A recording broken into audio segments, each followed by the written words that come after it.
भारत भी अब अमेरिका के पैक्स सिलिका गठबंधन में शामिल हो चुका है।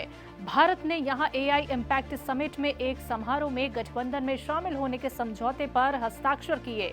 इस मौके पर केंद्रीय मंत्री अश्विनी वैष्णव और भारत में अमेरिकी दूत सर्जियो गोर सहित अन्य लोग मौजूद थे।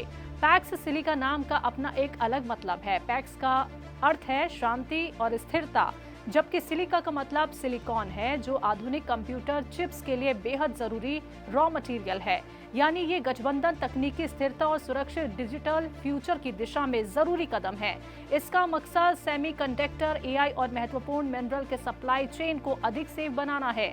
इस घोषणा पर हस्ताक्षर करने वाले देशों में ऑस्ट्रेलिया, जापान, दक्षिण Korea, Britain, UAE, Singapore, Israel, Qatar और ग्रीस शामिल है, जबकि कनाडा, यूरोपीय संघ, नीदरलैंड्स और ताइवान जैसे देश इसमें जुड़े हैं। भारत को हाल ही में इस समूह में शामिल होने का न्योता दिया गया था। यह भारत के सेमीकंडक्टर मिशन और एआई सेक्टर के लिए एक बड़ा अवसर माना जा रहा है। भारत सरकार पहले ही सेमीकंडक्टर प्रोडक्शन को बढ़ावा देने के लिए तरह तरह की पॉलिसी लागू कर चुका है। पैक्स सिलिका अलायंस में शामिल होने के भारत को तकनीकी सहयोग, निवेश, अनुसंधान, साझेदारी और सप्लाई चेन की डिमांड को पूरा करने के लिए नए अवसर मिल सकते हैं। इससे देश में चिप निर्माण, डिजाइन और एआई आधारित स्टार्टअप इकोसिस्टम को मजबूती मिलने की संभावना है। साथियों, मैं धन्यवाद देना चाहूँगा माननीय प्रधानमंत्री श्री नरेंद्र मोदी जी को।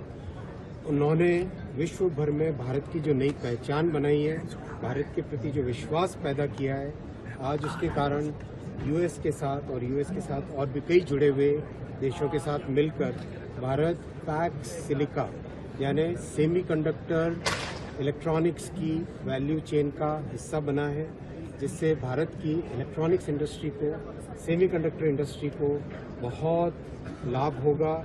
जिस तरह से ऑलरेडी 10 प्लांट भारत में स्थापित होने की प्रक्रिया में है और बहुत जल्दी पहला semiconductor plant commercial production start करेगा। उस कड़ी में भारत में सेमीकंडक्टर की डिज़ाइन, चिप डिज़ाइन, आज सबसे एडवांस 2 नैनोमीटर की चिप्स भारत में डिज़ाइन हो रही है। कंप्लीट इकोसिस्टम भारत में आ रहा है। उसी के लिए पैक्स सिलिका की बहुत इंपॉर्टेंस रहेगी। उसका लाभ भारत के नौजवानों को मिलेगा। धन्यवाद।